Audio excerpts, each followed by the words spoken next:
Welcome. Scott here. Here is a quick boss guide for the upcoming Intersecting wills for Iroha, Forcefully with Dignity. The synergy units for the event are the returning Iroha, 7, Raijin and Lunafreya. The featured units will be getting their force enhancement boards unlocked. Iroha FR will be making its debut. Both Iroha and 7 will be getting their C90 awakening and reworks. We will be fighting Cloud of Darkness and the Floating Eye. Cloud of Darkness have 95 million HP while the Floating Eye has 70 million HP. The turn requirement is 95. The HP requirements is 10,000. Before I continue further, here is a small disclaimer clause for the video. The guide is written based on the time that the event was released for the Japanese version. Please do note that it is possible that the boss fight mechanics might differ when the actual event is released in global. As we are no longer have Lunafreya plus fights, the boss guide will be focused primarily on SHINRYU fights. In SHINRYU, you need to understand the effects gained by the boss as the force gauge build up, its force ability and its force time effect. As your party has low force levels at the start of the era, it is highly certain that the boss force gauge will build up faster than yours. To have a better understanding on the basics of the force gauge mechanics and SHINRYU fights, I have done a video explaining the mechanics. I have included the link to the video under the comments and video description for your quick reference. For this fight, the boss force gauge is broken into 3 thresholds. When the boss gauge is more or equal to 40%, the boss party will gain 50% increase to their attack, defense and brave damage. When the boss gauge is more or equal to 60%, the boss party will gain 80% increase to their attack, defense and brave damage. When the boss gauge is more or equal to 60%, the boss party will gain 100% increase to their attack, defense and brave damage. The boss force gauge will build up faster as its HP is lowered. You can refer to the table on the screen for the percentages. Compared to the previous fight, this fight isn't really a dangerous one or toxic as the infamous Dimensions Transcendence Tier 10 fight. Both bosses have a simplistic move set. As long as you have the tools to handle, you will be fine. At the 100% threshold, the Cloud of Darkness will use her force ability, Tentacles of Pain 2++ and activates its force time for 5 turns. The boss force ability, Tentacle of Pain 2++, will result Cloud of Darkness cleanses all the debuff on herself and unleash a guaranteed hit, AoE Brave plus HP attack. Upon using the force ability, the boss will enter into its force time where the gauge will start to emit a red hue with counter of 5 on its gauge. When the force time is activated, the bosses will gain an enhancement that allows them to heal 80% of the HP damage received. While the force time is active and when she is under attack, Cloud of Darkness will counter with Zero Form Particle Beam, which is a guaranteed hit single target Brave plus HP attack. The Floating Eye will also use Ultrasonics Plus, which is a Brave gain, single target HP attack that ignores HP reduction and nullification effects.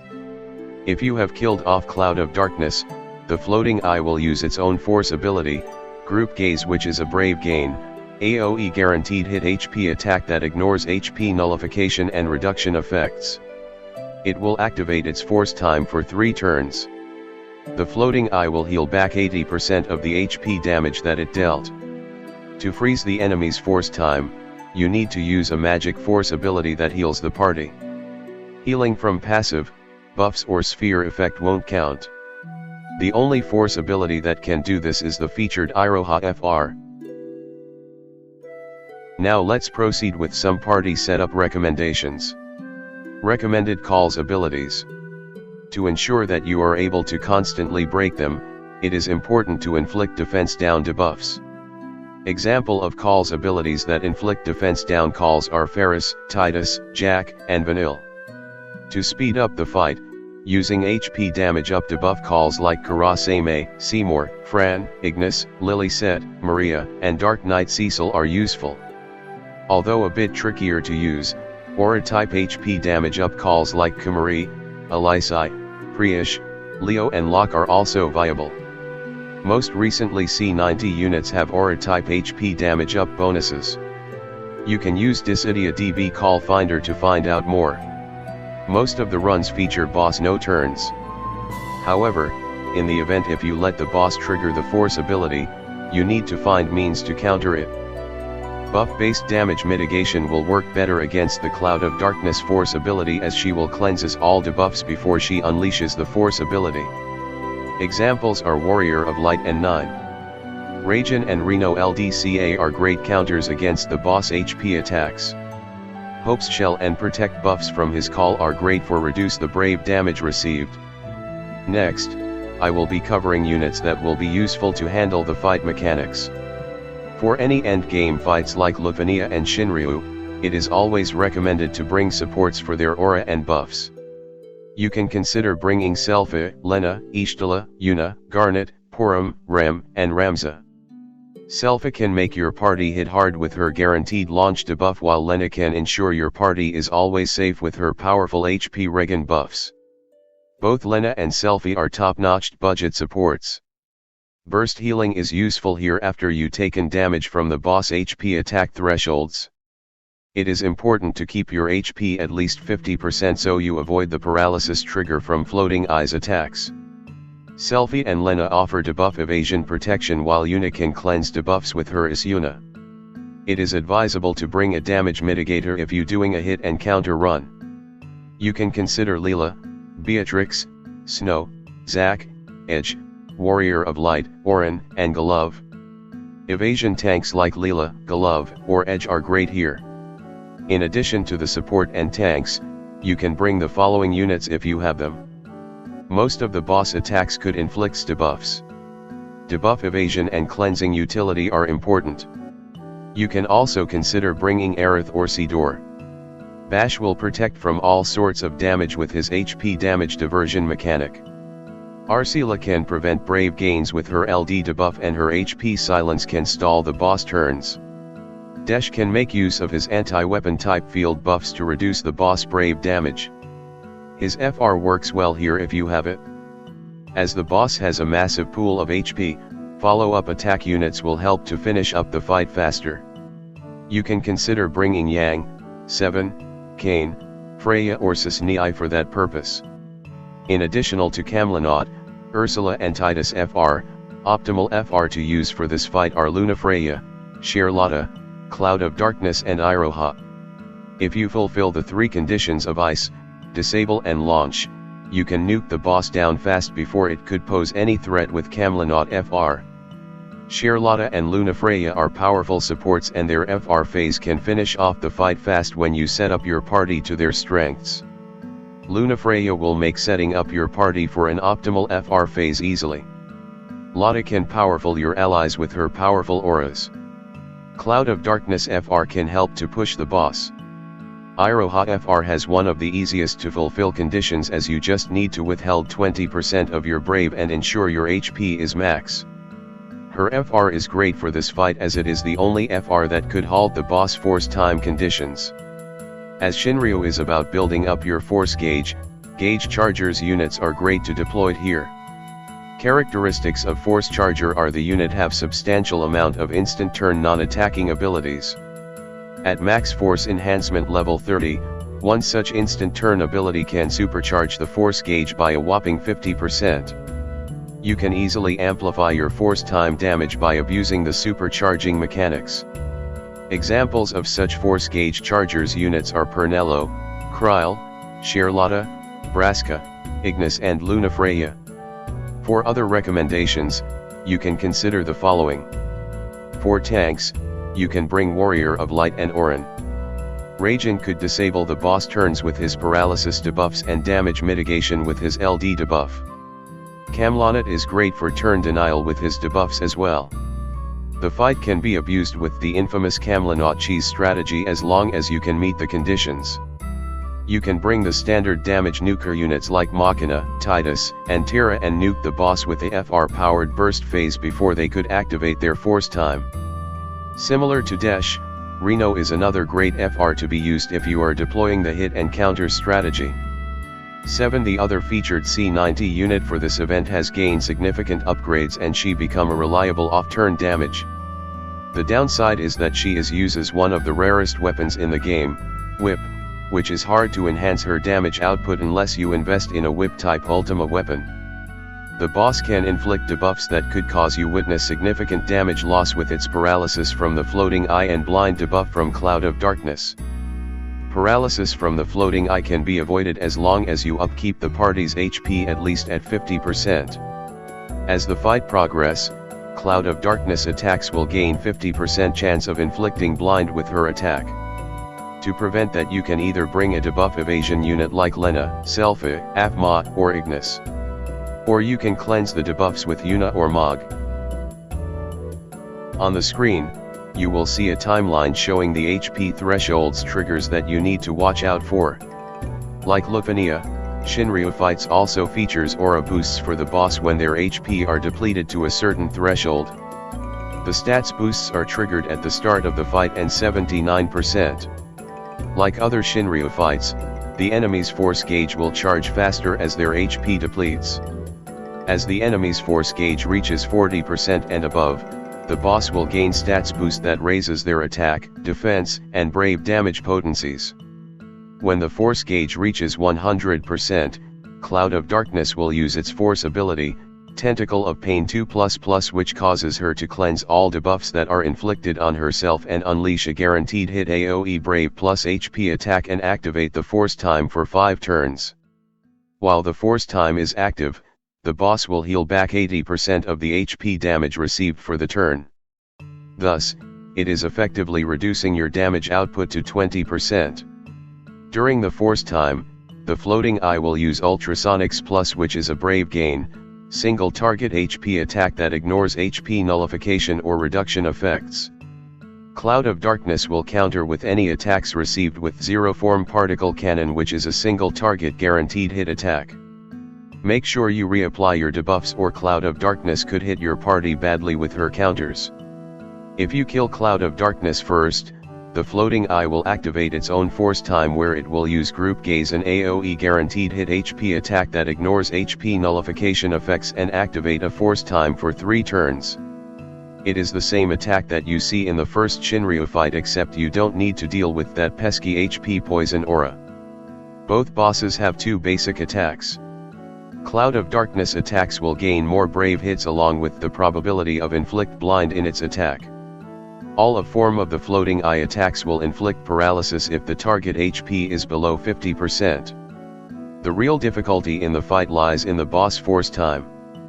It is so annoying that most of the runs features a nuker setup like using Titus FR, Camlanot FR cheese, that kills off the boss before it could activate its force time. Lunafreya and Charlotta will make this fight relatively easy if you have them built.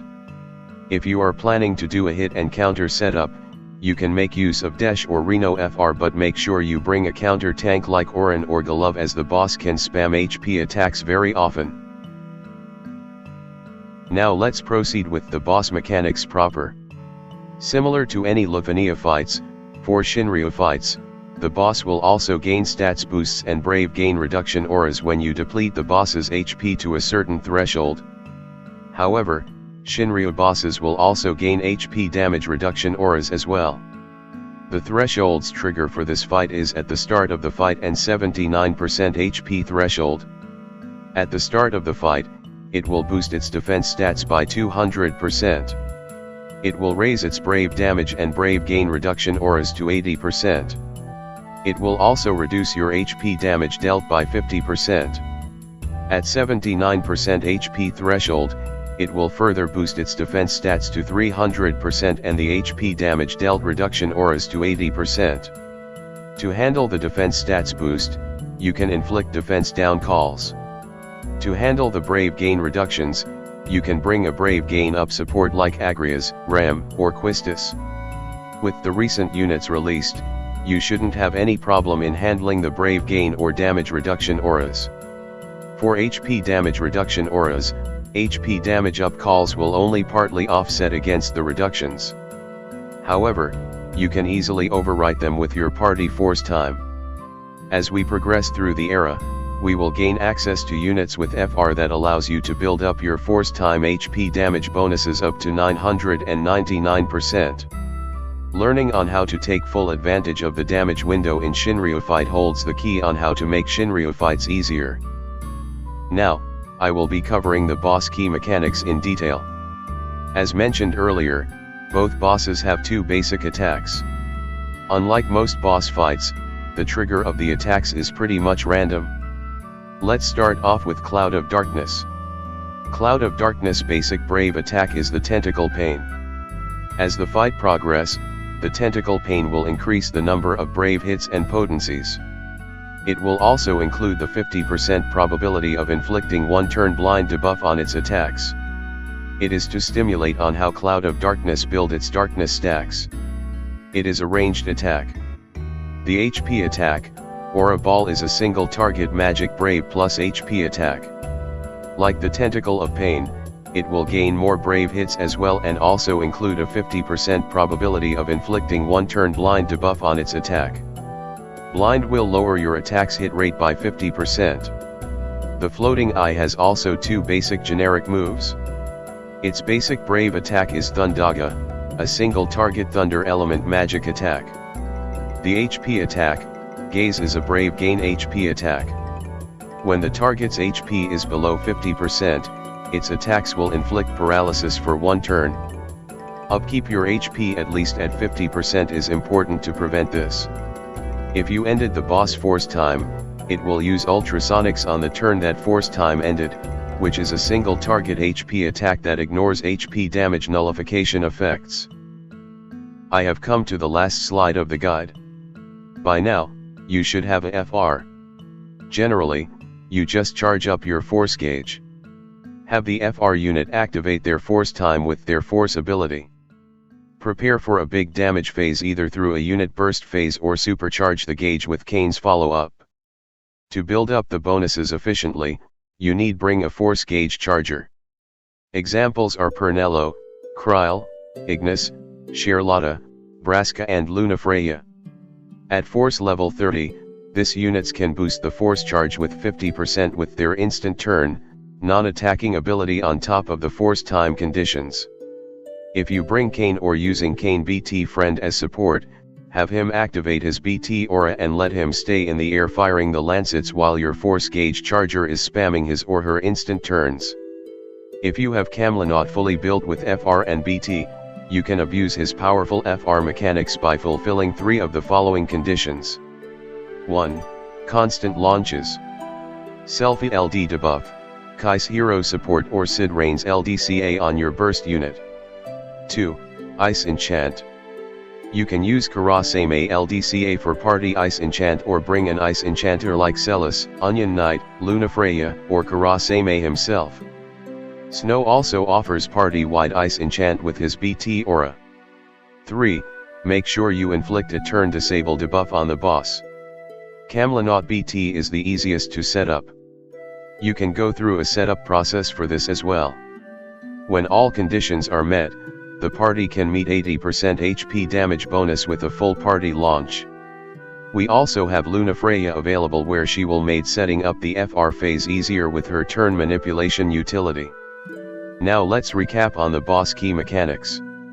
Always target to keep your party members' HP at least 50% and above at all times, otherwise the Floating Eye will inflict paralysis on the target with its attacks. Except for the force ability, all the boss attacks are mainly single target. They unleash a HP attack every 2 to 3 turns. So, make sure you have damage mitigation to handle them. If you trigger the boss force time, use damage mitigation calls, freeze their brave gains, cater or setzer, or disable the boss turns with turn disable debuffs to skip their turns. Do note that Cloud of Darkness will cleanses the debuffs before it triggers its force ability. Stand by your buff-based damage mitigation like Warrior of Light or 9 LDCA before you get it trigger, or you can reduce the brave damage with Hope or Desch or break immunity auras from Ursula or Yang. As long as you don't get broken by it, it should hurt your party a lot. Be prepared to reapply the debuffs too. It is worth noting that the event has a bug that when you activate a force time while the boss force time is active, the boss force time don't downtick as long as Cloud of Darkness counters. I doubt the bug will be present when the event arrives. Now I will make a quick overview on the FR of the featured unit, Iroha. Iroha has one of the best auxiliary type FR. For the first condition, you will always meet the condition as long as Iroha is in the party. Her LD overhead buff will allow your party reduce the brave consumption by 20%, thus retaining 20% of the brave after they do brave attack. For the second condition, you can fulfill it if your HP is at least 100%. This condition is very easy to fulfill for boss no turn team comps and you have your party protected with damage mitigation calls. You can also abuse this condition with supercharger units. Although it works in most conditions, it is not suitable where the boss could apply a poison HP or a field like the first Shinryu stage. With this, I have come to the end of my boss guide presentation. Hopefully you find it useful. If you like the video, please give a like. Please subscribe to my channel for future gaming content. Good luck for the fight tomorrow. Bye.